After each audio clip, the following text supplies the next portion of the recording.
Hi, beautiful ladies. How are you doing today? It's another brand new year. You're welcome from this side.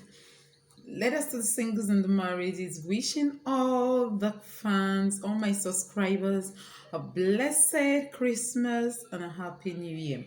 All right, today I'm going to be doing something real quick. I am going to be letting you into 15 things to talk about before marriage. Stay tuned.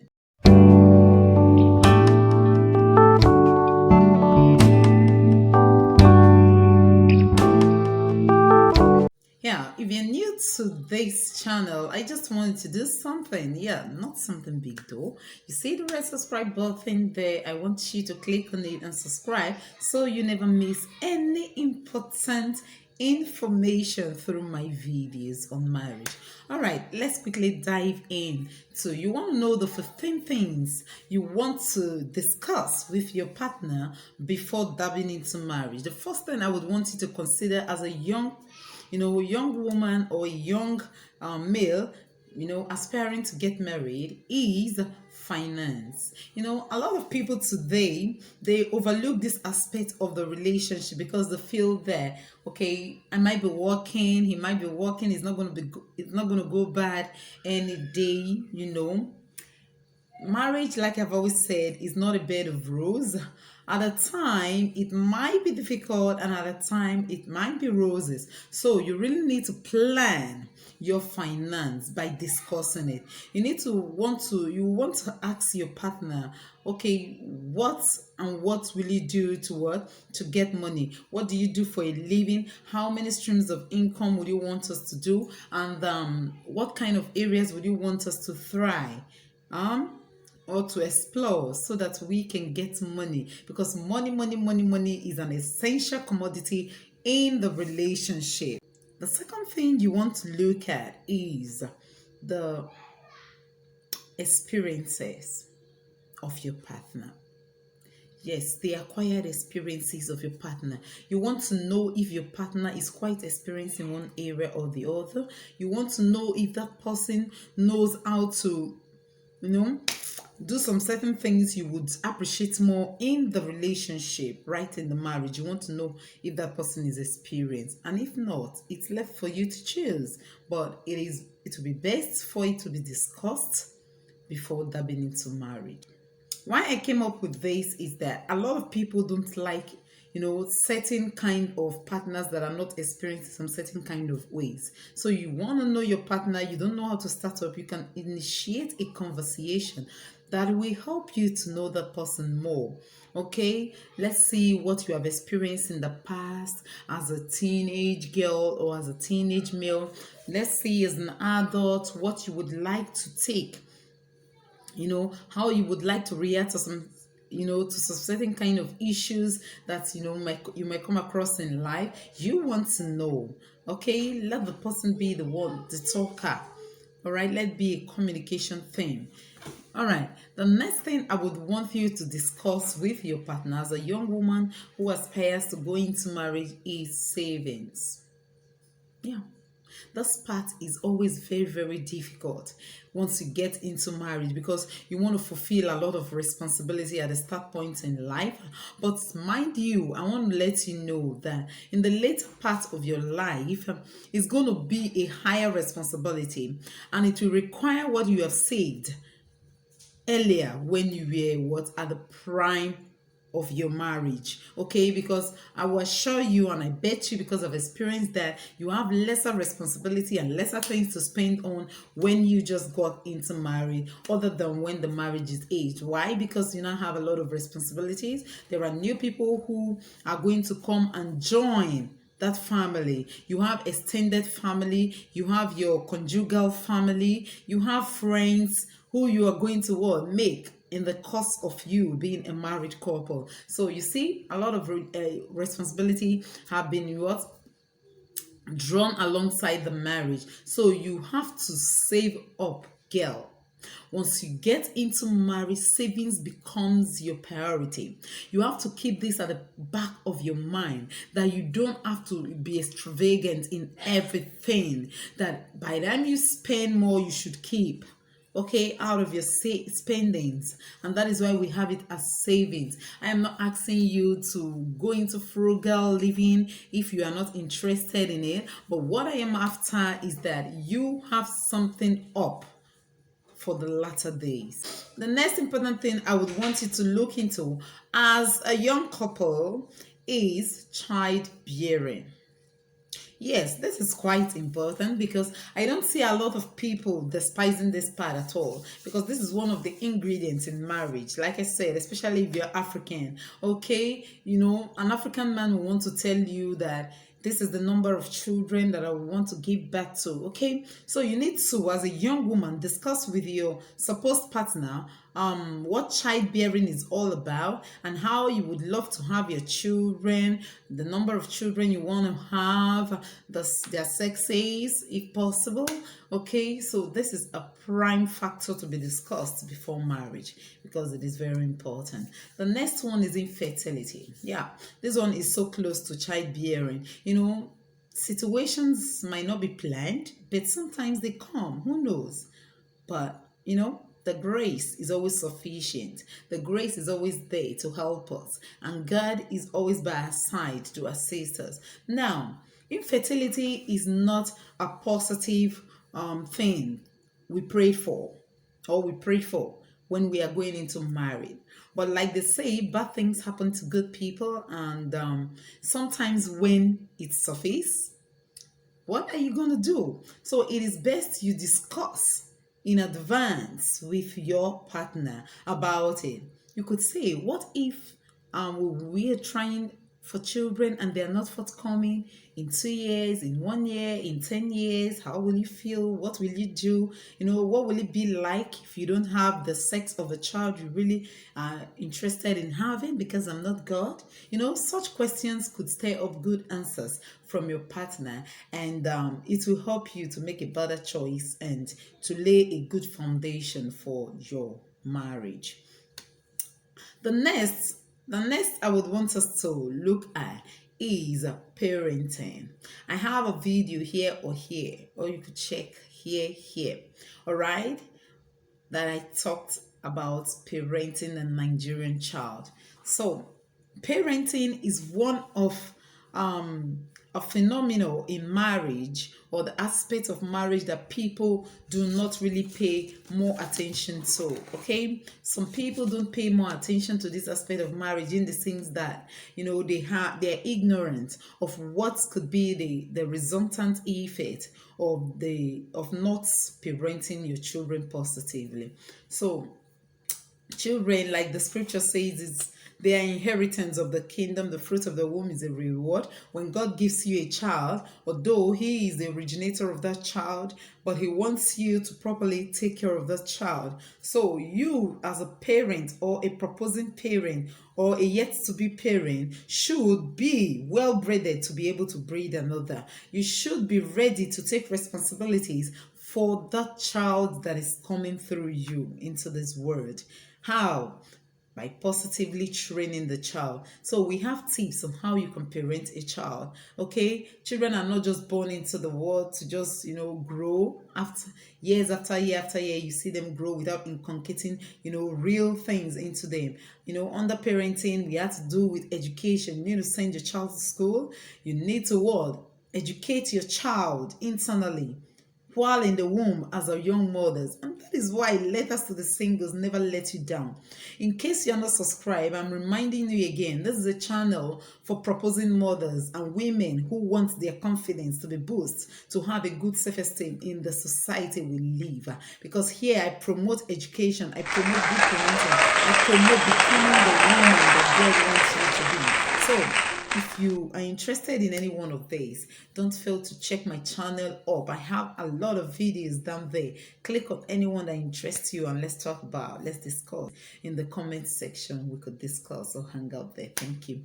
All right, let's move on to the next that has to do with what? Involvement of families.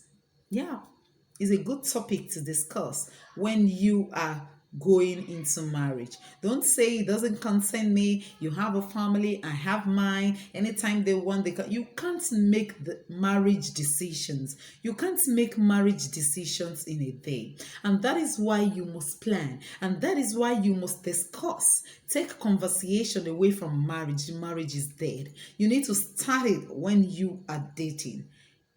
Once you found the person that you want to spend the rest of your life with, and if it's going to be possible, you need to start discussing. So talking about your family, okay, you could raise a conversation, a question of this way. Okay, how would you want our family, how often would you want them to visit?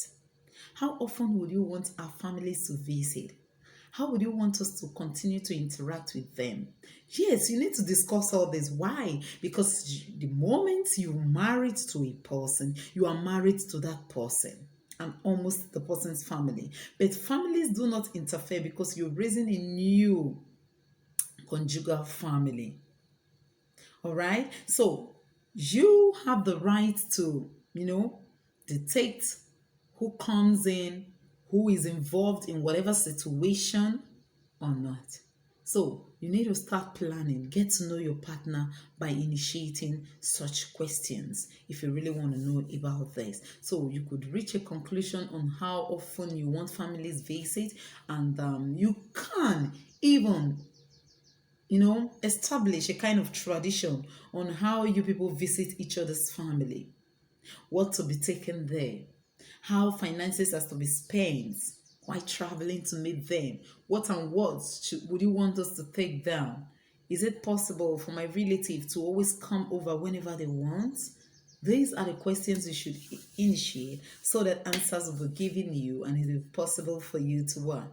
At the end of the day, to be easier for you to what? To practice. The next one I want to look at is, how do we spend holidays on special occasions, festive periods? Where and where? Do you want us to travel? Should we travel often? Do you want to see places? Would you want to see places when we're married? Would you want us to remain within the shores of this country, or would you want us to travel to somewhere else to begin a new life? These are the things you should begin to plan and to know before marriage, so you can have something to stand on whenever you are trying to bring up a new conversation in marriage. Because I tell you, I believe, although it's not 80% true, but in Africa here, once the men get married to the female, they tend to forget most of the things that have been promised. Yeah, because that is the reward. The marriage itself is the reward, not the ceremony and not the dating, not the courtship, but the reward is the marriage, being in the marriage itself. But it would be a very good thing to have like a very official conversation of these natures, of those things I'm trying to portray to you before going into marriage. I hope I'm helping someone here. Okay, let's move to the next, which is the ingredients. Okay, let me put it this way: the object of ingredients in marriage. Guess. I want you to guess. Guess what it is. Guess, guys.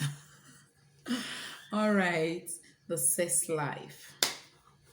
This is the object of your joy, the object of your ability to stick with your partner in the marriage, right? Right, girls? Okay, so let's be serious now. Your sex life needs to be discussed before going into the marriage. Talk about it. I mean, let the times you talk about this be numberless, okay? Because this is what really what makes you happy in that home. You need to ask your partner questions concerning this. I mean, are you open to trying? Do you really want us to do this? What would I do to you that will make, you need to know the person, okay? For the sake of YouTube, I really do not want to go there, but please discuss this with your partner before marriage. The next I want us to look at is your health history. Very important. Health history, very important. Now, You need to talk about your health history. Let us know. Let me know if you are HIV positive. May I know why you have scars all around your neck? Oh, I noticed of recent that you have rash at the side of your palm. Please, may I know if you should be open because once you get into marriage, girl, you do not come out easily without scandals. So if you don't want to bear the scars, do not make the mistake. So, you need to ask about your partner's health history. Have you experienced any form of venereal diseases? Have you been involved in premarital sex? Or did you connect any disease from there? You need to know because you're going to be in this together with him. So, I pray your partner be open to you because in some cases, we've got lies, official lies on papers that aren't true. May the Lord help us. All right, now let's look at the next, which is the person's personal or private life. When we say know thy partner, know and study thy partner, all this will be stirred up from conversation. You need to talk. You need to talk to be able to get into your partner's life. You need to know, you want to know the kind of person you get into relationship with. Pretense is real, girl. Very real. Pretense is very real. Somebody you're not living with can pretend for all you care and you will never find out. So it will be very important for you to practically know the kind of life, the personality, or the person's character, you know, the traits the person is carrying. There are people who are absolutely calm and quiet, while some will want to hang out all days of their life. I bet you, girl, once you get into marriage with a person who parties all through life, you have nothing else to do than to join in the party. How am I saying it? Gosh. Yes, you have to join the train. The riding train. But if the person you married is a private person who wants to be alone in his room most times, I bet you, even if you're a talker before you get married, woman, you will find yourself, becoming a private person gradually. It's true. So, I want to advise that we talk about it. Let the person know the areas he or she could make changes, to suit you so that there will be peace, love, and joy in marriage. The next one is to ask the person his prospect in life. What are the areas he would like to dive in future? What will you want to do in, let's say, 20 or 50 or 30 years to come? Okay, what are the things he would want to do with his life? What are those things he had at heart that are so young that he has passion for to materialize? You need to know so that when you start seeing your partner tomorrow being involved in some certain kinds of areas in life, let's say acting, modeling, or whatever, you will not be caught. You will not be caught in surprise. Okay, so we need to know. The last but not the least I want to talk about is to talk about cheating in marriage. This is a breaker. Yeah, I will say that countless times. A breaker in the sense that most people don't really understand what it means to cheat. There was a video I came across that had to do with, that talked about emotional cheating. You cannot just cheat by involving with somebody sexually apart from your partner, but you could be thinking of somebody other than your partner. That's cheating too. Okay, so you can ask questions like this before marriage. What do you consider cheating to be in your life? What do you consider it to be? What do you take it to mean? So the person could explain, okay, what he or she considered as cheating. So that by the time you get into that marriage, you know what and what to forbid. My faith tells me that cheating is bad. I don't know about yours. So, for all I care, I hope I have brought you these 15 tips.